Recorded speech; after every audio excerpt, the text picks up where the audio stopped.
Okay, तो screen पर आपको एक बच्चा दिख रहा है, इसका नाम मिस्टर रॉबिन है, मेरा शागिर्द है ये। और ये मिस्टर रॉबिन है। तो ये यहाँ पर आया है आप लोगों के साथ में फन के तलाश में, फन करना। इसको लगता है कि थोड़ा फन होगा यहाँ पे, मैं इसमें रख देता हूँ, देखते हैं इसको फन मिलता है कि नहीं। In the workshop generally fun तो होता नहीं, फिर भी देखते हैं इसको फन मिलता है नहीं। Okay, start. Education is not the learning of the facts but the training of the minds of to train। Albert Einstein का बोलना था, we are doing the same thing। Let's solve a scientific cross puzzle। आपके पास में एक speech है, उसमें से आपको ढूंढने हैं साइंटिफिक। हाँ, यस, सीट यहाँ पे था, आई थिंक वहाँ वाला, वो वाला ये किसी का है क्या? हाँ, वो प्रियंका। हाँ, दोनों आप दोनों साथ में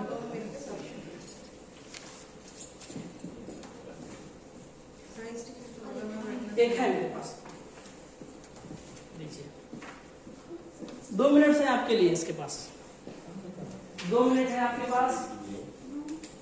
अब ढूंढिए आपको कौन से पजल्स, कौन से वर्ड्स मिल रहे हैं। आप उसके नीचे लिखिए, नीचे बॉक्सेस दिए हुए हैं, आप लिख लीजिए उसमें। मैं आपको बता दूं उसमें 15 वर्ड्स हैं, उसको अंडरलाइन करना है। जिनको सबसे ज्यादा मिलेगा he will be the star for this quiz। Underline करना है, साइंटिफिक अंडरलाइन कर सकते हैं आप ढूंढिए कितने सारे। सर नहीं सर, आज हम लोग के लिए चीटिंग है ना, हम लोग साइंस टीचर नहीं है। कोई बात नहीं, नहीं पता है।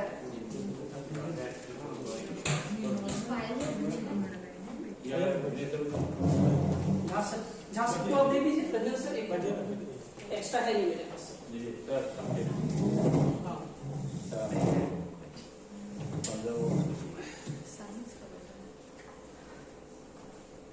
You have only 2 minutes for this. Kindly do it fast.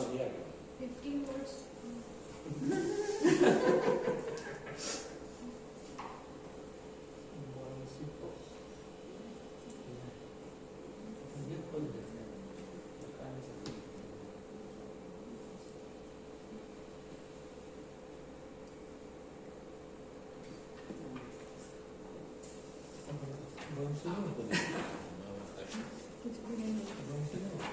ढूंढिए मैम, कितना ढूंढना है? 1 2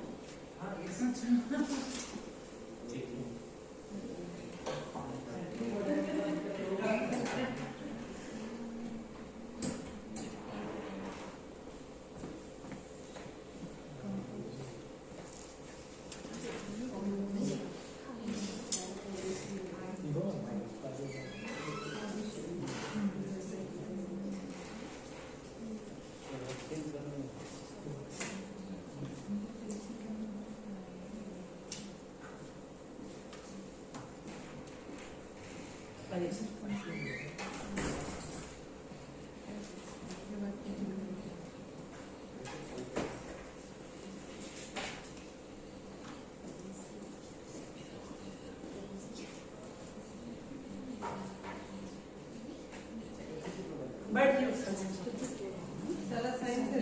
हाँ मैम, थोड़ा सा तो है।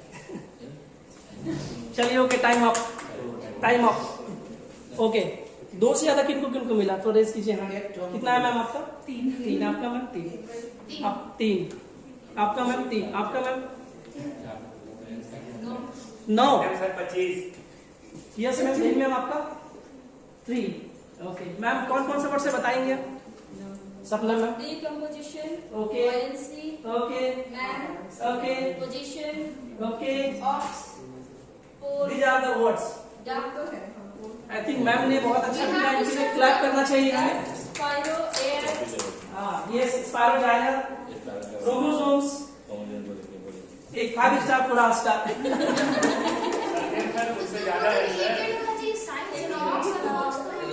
ठीक है मैम,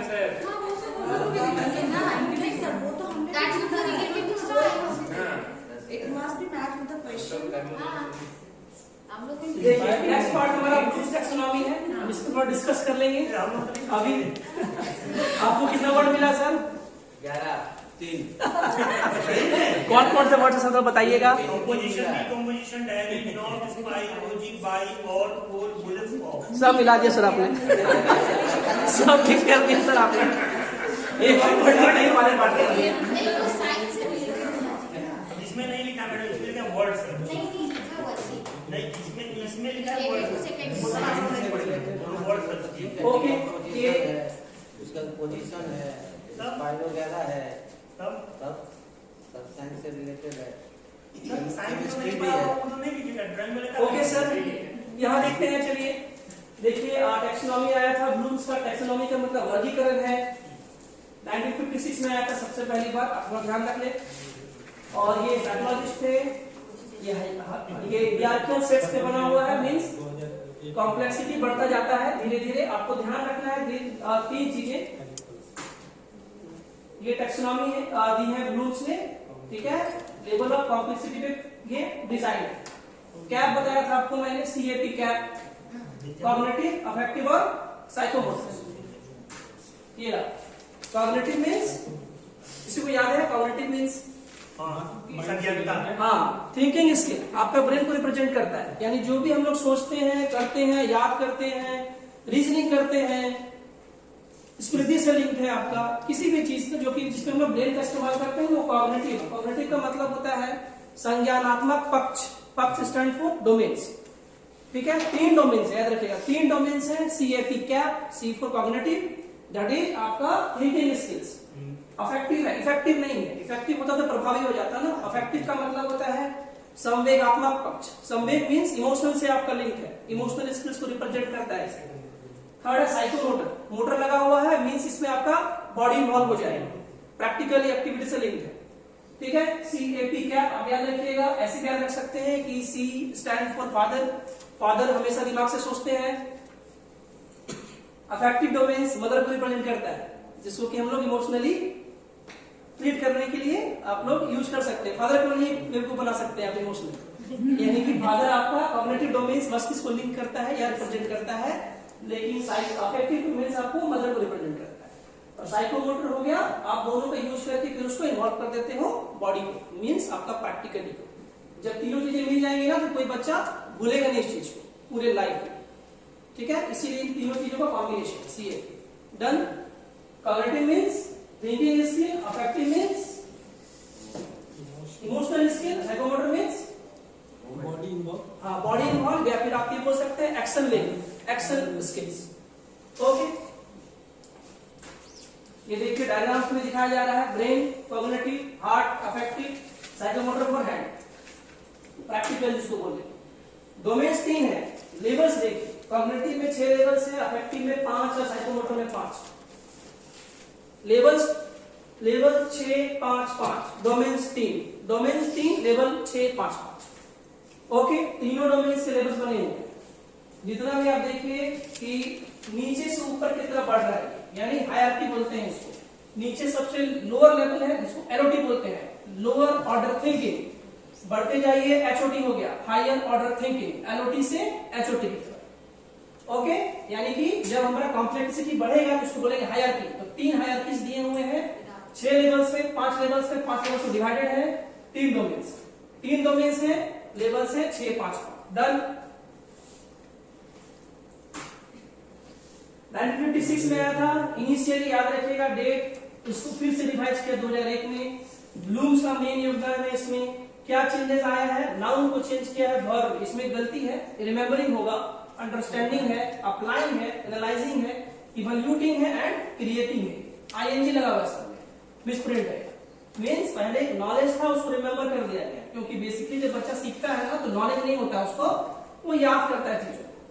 तो नाम को चेंज किया गया है। ऊपर में देखिए टॉप में इवैल्यूएट को नीचे उतारा गया है, क्रिएट को सबसे ऊपर, मतलब सबसे टॉप लेवल में क्रिएशन होगा, यानी इन्वेंशन होगा। ओके, ये देखिए 1956 का ओल्ड वाला, ज्यादा इसमें बात नहीं करना है, इसमें बात बता देते हैं। रिमेम्बरिंग स्टेज 1, बच्चे को बताइए, बच्चा रिकॉल कर पाएगा, बोली हुई चीजों को फिर से रिपीट करेगा, समझेगा कुछ नहीं। लेवल हाई हुआ, अंडरस्टैंडिंग हुई, बच्चा अब समझेगा जो आपने उसको पढ़ाया, जो फॉर्मूला पढ़ाया तो उसको समझ पाएगा कि p प्लस क्यू का होल स्क्वायर का फॉर्मूला आया कैसे। उसके पहले से रटेगा, उसको अप्लाई करेगा। कहीं पर मैथ्स मिल गया p प्लस क्यू की जगह में a प्लस बी, तो बता देगा कि हाँ p प्लस क्यू की जगह प्लस बी यूज कर सकते हैं, फॉर्मूला में यूज कर पाए, एनालाइज करेगा। अब उसको पता चलेगा कि हमने जो फॉर्मूला बनाया ये कैसे आया, यानी कि इंफॉर्मेशन को थाउजेंड्स ऑफ टुकड़ों में तोड़ करके हर एक टुकड़ों को अच्छे तरीके से एनालाइज कर पाएगा। जैसे कि फॉर एग्जांपल मान लीजिए कि आप एग्जाम दे रहे हैं, आप खुद के बारे में सोचिए, एग्जाम देने के बाद में अगर फेल करते हैं तो सोचते हैं ना कहाँ रह गई कमी, क्यों फेल हो गए, कौन सा सब्जेक्ट पुअर था, क्यों नहीं प्रिपरेशन किया। तो दिस इज एनालाइज। तो ये कब आता है, ये तब आता है जब आप रिमेम्बरिंग, अंडरस्टैंडिंग, अप्लाइंग को क्रॉस कर जाते हैं। इवोल्यूशन उसके बाद में आता है, मतलब आप प्लान करते हो कि अब हमको कैसे आगे तैयारी करनी चाहिए, कहाँ ट्यूशन लेना है, या फिर कैसे कौन सा चैनल से पढ़ाई करना है, एंड सो ऑन। फाइनली क्या होता है, क्रिएट करते हो। क्रिएट मतलब आप सक्सेस कर जाते हो या नई चीजों को इन्वेंट कर पाते हो। ओके, सबके लिए अलग अलग वर्ड्स है। ये वर्ड्स एक्चुअली में सीटेट वगैरह के लिए बहुत इंपॉर्टेंट है। इवन आप कोई भी एग्जाम देते हो, टेट का एग्जाम देते हो या जो भी हायर एग्जाम देते हो, उसमें आप पूछता है नॉलेज में कौन कौन सा वर्ड आएगा। देखिए, डिफाइन कर पाएगा, डिस्क्राइब कर पाएगा, पहचान पाएगा, कॉम्प्रिहेंसिव समझ पाएगा, क्लासिफाई कर पाएगा, एप्लीकेशन अप्लाई कर पाएगा, सॉल्व कर पाएगा, एनालाइज कर पाएगा। यानी कि at this point they begin understand the underlying structure to knowledge and also are able to distinguish between fact and opinions. यानी कि जो मैंने बताया, एनालाइज करके इंफॉर्मेशंस को तोड़ करके और उसको फिर से हर तरीके से रिजॉल्व करेगा। इवोल्यूशन, क्रिटिसाइज कर पाएगा। तो मतलब अगर आपको वर्ड मिलता है क्रिटिसाइज कौन सा लेवल में आता है, तो आंसर क्या होगा, इवोल्यूशन। ठीक है, इसी तरह से वर्ड्स के बारे में आप ध्यान रखें। सिंथेसिस या क्रिएट लास्ट वर्ड है। साइंस में हम लोग सिंथेसिस किसको बोलते हैं, मान लीजिए कोई आपके पास में कोई प्रॉब्लम आया, प्रॉब्लम को थीसिस बोलते हैं। प्रॉब्लम को सॉल्यूशन जब आता है तो सिंथेसिस हो जाता है, लेकिन वो परमानेंट नहीं रहता, वो फिर से प्रॉब्लम बन जाता है। जैसे कोई भी लॉ फिर से टूटता है, परमानेंट नहीं होता। जब लॉ टूटता है फिर से नया लॉ आता है। यानी कि साइंस में सिंथेसिस परमानेंट सिंथेसिस नहीं रहता, वो फिर से थीसिस बन जाता है। प्रिपरेशन को भी सिंथेसिस, हाँ, यानी कि आप थीसिस से सिंथेसिस करेंगे, सिंथेसिस फिर से थीसिस बनेगा, फिर से सिंथेसिस करेंगे, ये प्रोसेस चलता रहता है, साइक्लिंग होता रहता है। इसीलिए साइंस को एक इंक्वायरी बोला जाता है। मींस ये आपका एब्स्ट्रैक्ट नहीं होता जब तक कोई नया लॉ या नया कॉन्सेप्ट नहीं आ जाता। तो हाँ, कुछ बोले जैसे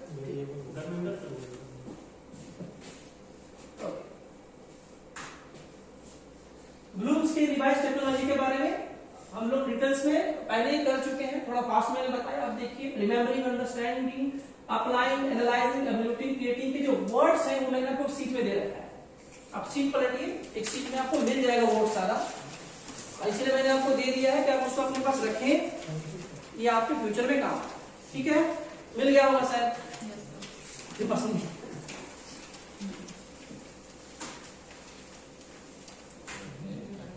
यही सारे वर्ड्स हैं।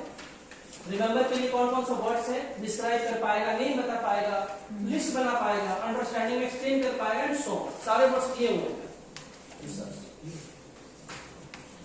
अफेक्टिव डोमेन हार्ट से लिंक है हमारा, इमोशनल स्किल्स को रिप्रेजेंट करता है। ठीक है, रिसीव कर पाएगा। रिसीव मतलब आप जब क्लास में पढ़ा रहे हो बच्चों को, आप गए क्लास में अपने लेक्चर देना शुरू किया, तो आप बोलोगे कि सर वो अफेक्टिव डोमेन में कैसे आ रहा है। बच्चा रिसीव क्यों कर रहा है, आप सोचिए। बच्चा आपको वैल्यू कर रहा है, आपका जो भी बात उसको समझ में आया चाहे नहीं आया, ये वो सुन रहा है आपकी बात कि ये सामने वाला इंसान बहुत पढ़ा लिखा है, हमें जो बता रहा है उसकी वैल्यू है, इसीलिए भले ही समझ में नहीं है वो आपकी बात शांति से चुपचाप से सुन रहा है, डिसिप्लिन है, तो रिसीव कर रहा है, भले ही समझ में नहीं आ रहा। Eight this level the student passively, actively नहीं है, पैसिवली पे अटेंशन, मतलब वो अटेंशन कर रहा है, यानी आपकी बात को सुन रहा है, वैल्यू कर रहा है, तो किस में आएगा, वो इमोशन में आएगा, रिस्पॉन्ड कर रहा है। आप बोले जा रहे हो और वो सर ऊपर नीचे कर रहा है, समझ में आ रहा है, हाँ ऊपर नीचे कर रहा है, मीन्स रिस्पॉन्ड कर रहा है, भले ही उसको अभी तक भी कुछ भी समझ में नहीं आया, ये वैल्यू है। ठीक है, आपकी बोली चीजों को वो दूसरे फेनोमेनन के साथ में इंटरेक्ट कर पा रहा है कि अच्छा सर ने बताया तो जो बात ना वो तो यहाँ भी हो रहा है, सर ने बताया था कि पानी बचाना चाहिए, मेरे घर पे टैप में ढेर सारा पानी पाया, यानी कि उसको मम्मी को बोलना पड़ेगा कि भाई आप टैप को मरम्मत करवाओ, एंड सो ऑन, यानी वैल्यू दे रहा है आपके इंफॉर्मेशन को, ऑर्गेनाइज कर रहा है, characterise the students at this level tries to build abstract knowledge. ये एब्स्ट्रैक्ट का मतलब हुआ जो भी उसको आपने दिया वो परमानेंट हुआ। जैसे ऐसा यूनिट हम लोग पढ़ाते हैं, मीटर बोलते हैं, डिस्टेंस का यूनिट को मीटर बोलते हैं, वो अमेरिका में मीटर ही है, ऐसा नहीं है कि वहां कोई और वर्ड हो जाएगा, वो वहां भी खड़ा होकर के बिना हिचके बोलेगा कि यस ऐसा यूनिट मीटर। एब्स्ट्रैक्ट नॉलेज है, उसे जो पता है उसमें कोई डाउट नहीं है, उसमें किसी तरह का कोई भी प्रॉब्लम्स क्रिएट नहीं हो सकता इन फ्यूचर। साइकोमोटर डोमेन सबसे इंटरेस्टिंग डोमेन मेरे ख्याल से यही है, क्योंकि इसमें साइंस में प्रैक्टिकल इन्वॉल्व हो जाता है। ओके, साइकोमोटर डोमेन किसने दिया था? डेव्स ने दिया था। इसमें ब्लूम्स का कोई हाथ नहीं, ब्लूम्स का कोई हाथ नहीं, ब्लूम्स ने नहीं बताया था इसके बारे में, बहुत बाद में रिवाइज किया गया है टेक्सोनॉमी को। तो डेव्स का ये बड़ा फेमस, सबसे आसान, और भी टेक्सोनॉमीज थी बट ये सबसे फेमस है। Psychomotor domain is given by डेव्स।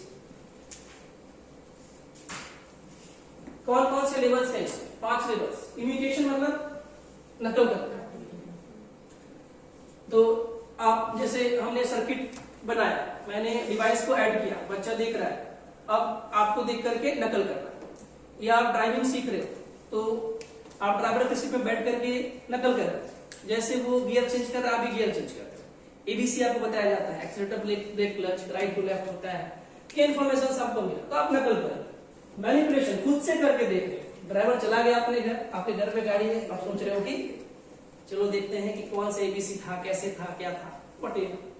Precision, एक बार जब आप ये सब करने लगते हो तो प्रिसाइज हो जाता है, मीन्स आप ड्राइव करने लगते हो, है ना, उसके बाद में आपको पता होता है कि लेफ्ट साइड चलना है, कहां ब्रेक मारना है, प्रिसाइज हो जाता है। ये नकल से एक बात मुझे याद आई, तो ये तो मैनिपुलेट तो खराब शब्द है। देखिए सर, इसके लेवल्स में वर्ड है, तो मैनिपुलेट का मतलब यहाँ पर हुआ तो क्रिएटिव वर्क हो गया, यहाँ पर तो पॉजिटिव वर्क हो गया। तो इसमें आपका पहला लेवल इमिटेशन सबसे लो लेवल हुआ, यानी बच्चा देख करके नकल कर रहा है। उसके बाद में आपने बोला कि चलो इसको सर्किट को ऐड करके दिखाओ, तो खुद से ऐड कर रहा है और सही जगह पर वोल्टमीटर को लगा दिया, सही जगह पे मीटर को लगा दिया, इसका मतलब प्रिसाइज हो गया एंड सो ऑन।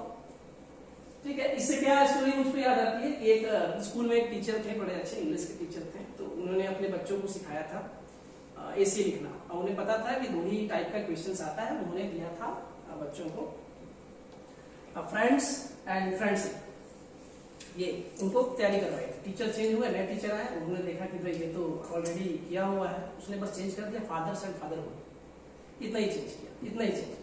अब बच्चे क्या लिख रहे हैं? Fathers and fathers, all over are fathers, I have many fathers but Ramlal is my best father. तो नकल का नतीजा कई बार होता है, वहाँ पर जो मेनू है MANU मैनिपुलेट होगा, MANI है सर, नहीं इसमें नहीं, वो जो आप जो बता रहे हैं नेगेटिव वाला जो, हाँ ये उसका मतलब दूसरा है। इसका मतलब है कि वो नकल करके उसको फिर ओके। तो फिर लास्ट में सबसे ज्यादा फनी क्या हुआ कि वो एक स्टेज है ना लास्ट में, friends in need is the friend in need, वो लिखता है father in need is a father in need. तो खैर यही है स्टोरी इसकी, इमिटेशन, नकल करना।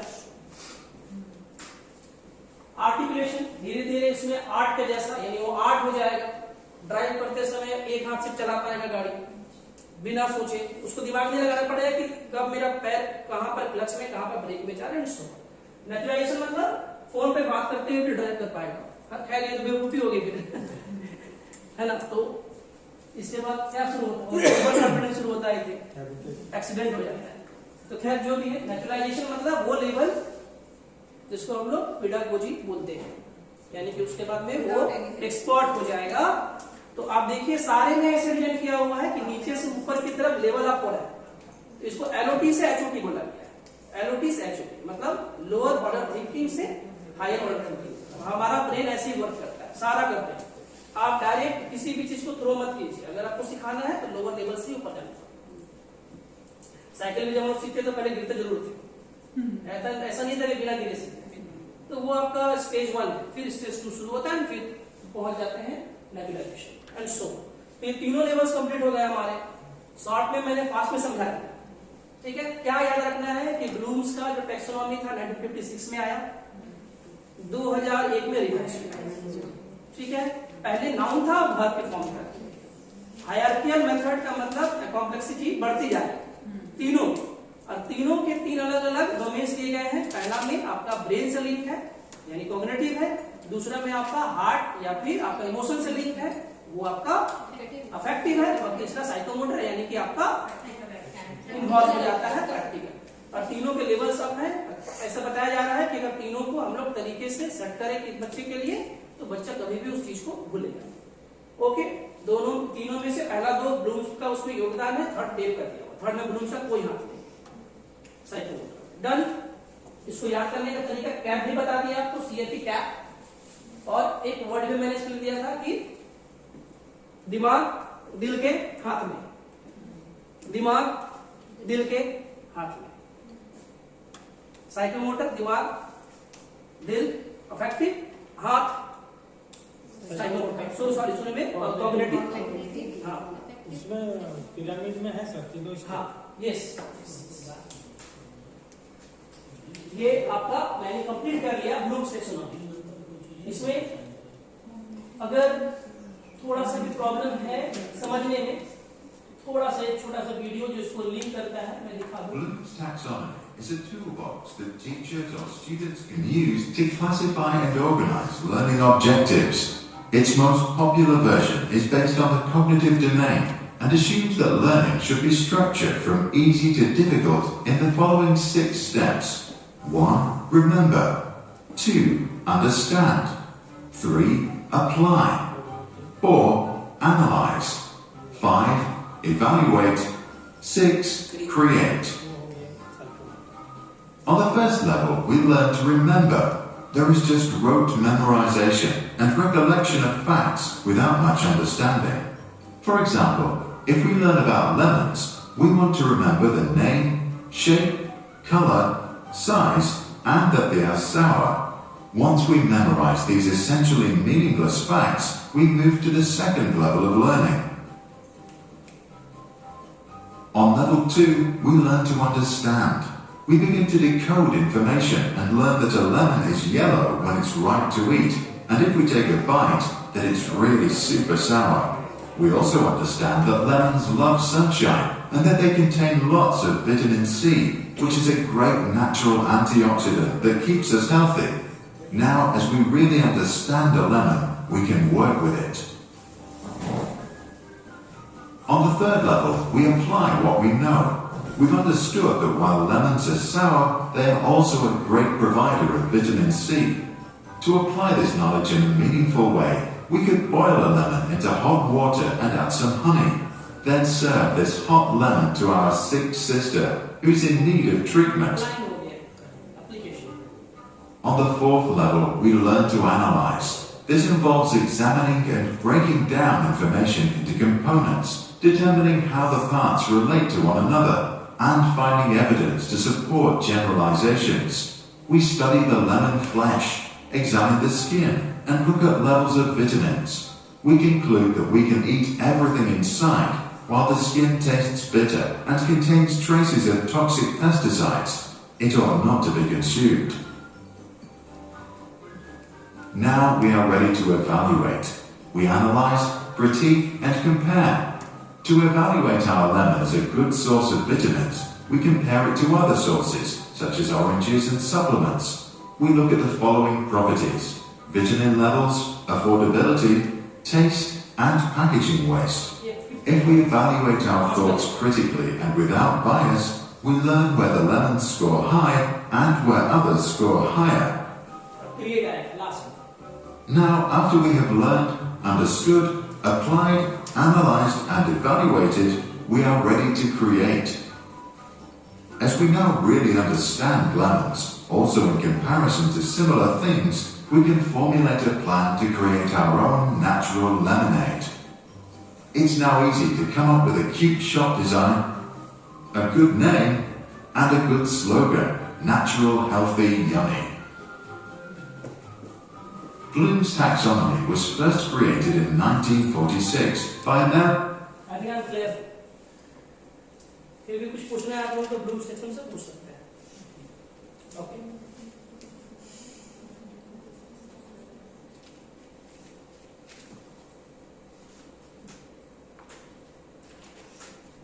ठीक है। साइकोमोटर, अफेक्टिव एंड कॉग्निटिव हो गया ये भी हो गया, ये वापस आ गया। जो भी नहीं है मैं बता दूं, मेरा एक शागिर्द है, इसका नाम है रॉबिन। यह रॉबिन, इसको मैंने लेके आया था अपने साथ।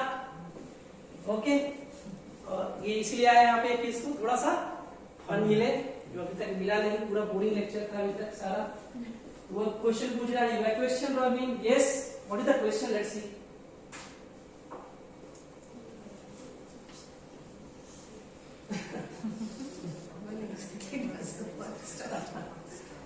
He is still waiting for the fun.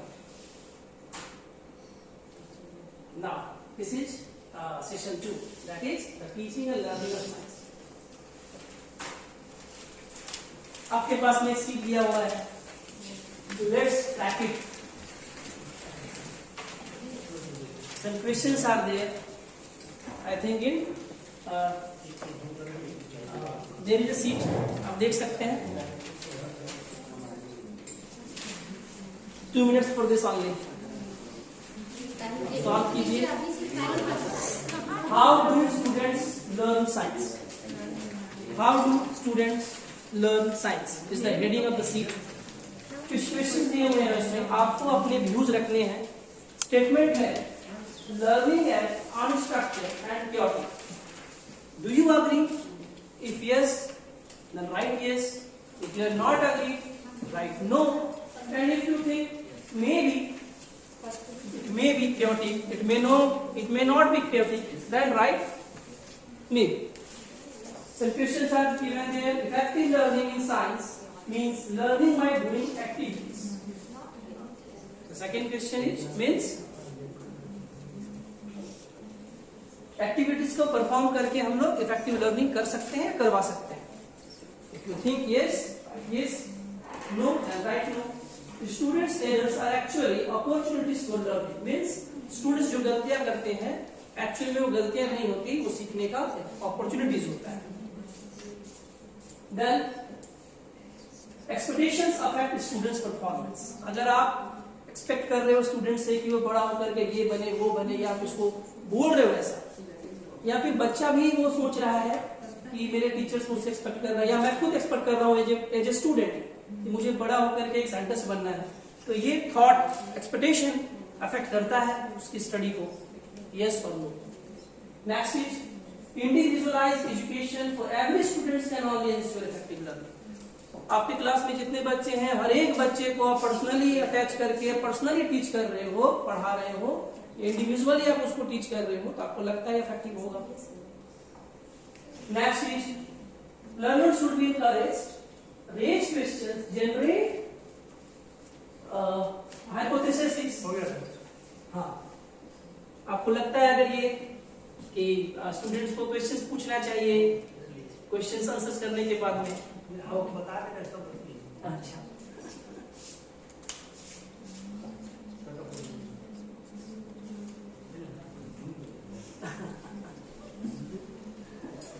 नहीं आप रखिए, मैं आपको अब आंसर्स को करने जा रहा हूँ। आप काइंडली उसके बगल में करेक्ट और इनकरेक्ट का मार्क दे दीजिए। नहीं, आप लोग टीचर से भाई मुझे चेक नहीं करना है, trust everyone. Okay, time up, time up. So here are the answer. The first one is no, the second one is not always,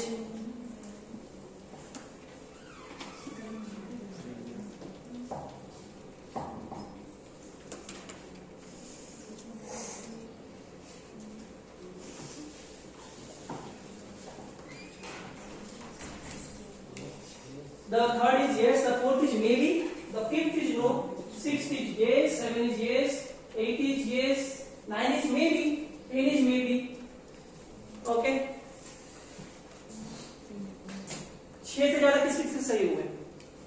6 से ज्यादा। और भी बोलिए, क्या पता चला। 11th is maybe, 12 is 11 is yes, 12 is yes, 13 is maybe, 14 is yes, and 15 is also yes.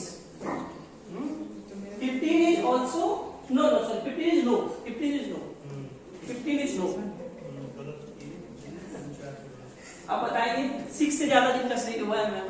1 2 3 4 मेरा एक गलती हुआ है। ओके, सबसे हाईएस्ट का झांसर का ही है। ऐसा और कोई है जिनका एक भी गलती नहीं हुआ हो? मेरा एक गलती। तो झांसर के लिए तालियां, क्लैप फॉर झांसर and 5 star for the other star. Another star. Thank you. Okay, हो गया।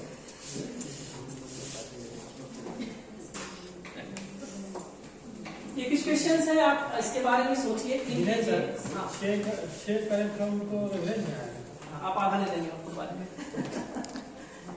देखिए, व्हाट इज साइंस? क्वेश्चन है, साइंस क्या है? आपके अकॉर्डिंग आपको क्या लगता है? सारे टीचर साइंस में तो है नहीं। मैम बताएंगी, जरीन मैम थोड़ा सा बताएंगी मैम, क्या लगता है आपके अकॉर्डिंग साइंस क्या है?